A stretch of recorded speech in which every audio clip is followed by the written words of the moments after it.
Welcome to Neutralizing COVID, the monoclonal antibody story, the podcast where we unpack the science, strategy, and real world impact of monoclonal antibodies in the fight against COVID 19. And here we are, our, our final episode. I'm your host, Dr. Shikha Agrawal, and today we are looking ahead to the future of monoclonal antibodies for respiratory infections. Join me for the future of monoclonal antibodies for respiratory viruses. What comes after COVID? To help us look ahead, welcoming back the ever insightful Dr. Aiswarya Chaudhuri, a nanomedicine researcher who has been our scientific compass throughout this series. Welcome for joining the final episode.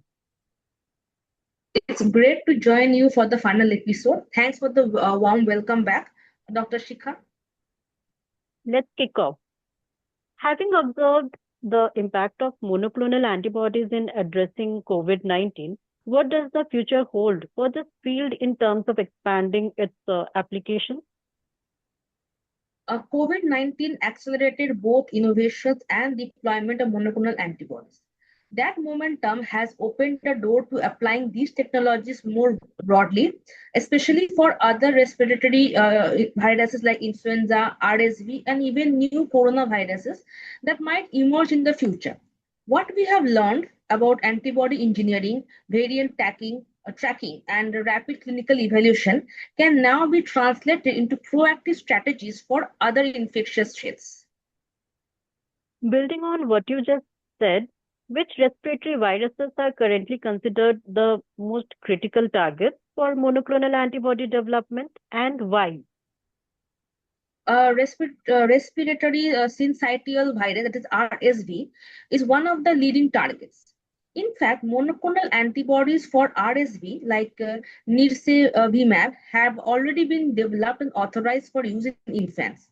Influenza is another candidate, especially for people at high risk of complications like the elderly or immunocompromised. There's also growing interest in developing broadly neutralizing antibodies that could offer cross protection against multiple influenza strains or even different coronaviruses.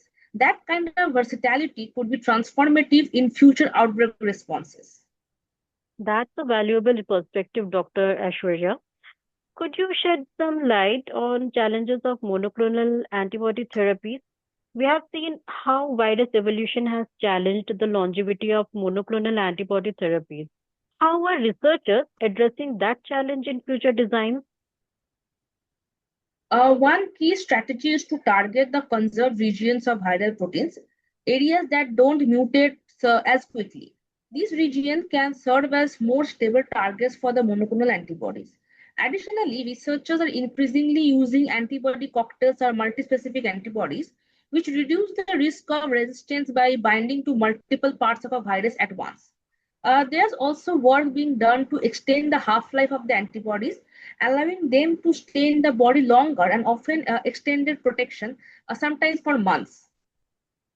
Thank you for those insights, Dr. Aishwarya. Here's something else I have been wondering. How might these long acting antibodies be used differently than what we saw during the peak of the pandemic? During COVID-19, monoclonal antibodies were primarily used for early treatment of post-exposure prophylaxis. Going forward, we could see them used more for pre-exposure prevention, particularly in high-risk groups who don't respond well to vaccines. This approach could be seasonal, as with RSV in infants, or tailored to outbreaks in specific settings like nursing homes or hospitals. Well explained. Now, speaking of scalability and cost, how close are we to make monoclonal antibody therapies more widely accessible? That's a significant focus right now. There's growing investment in new manufacturing platforms, including plant-based or cell-free systems that can produce antibodies more quickly and at a lower cost.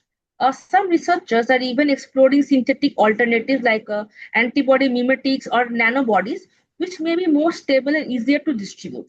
So while these therapies are still relatively expensive compared to traditional antivirals or vaccines, the field is moving together a greater scalability and affordability.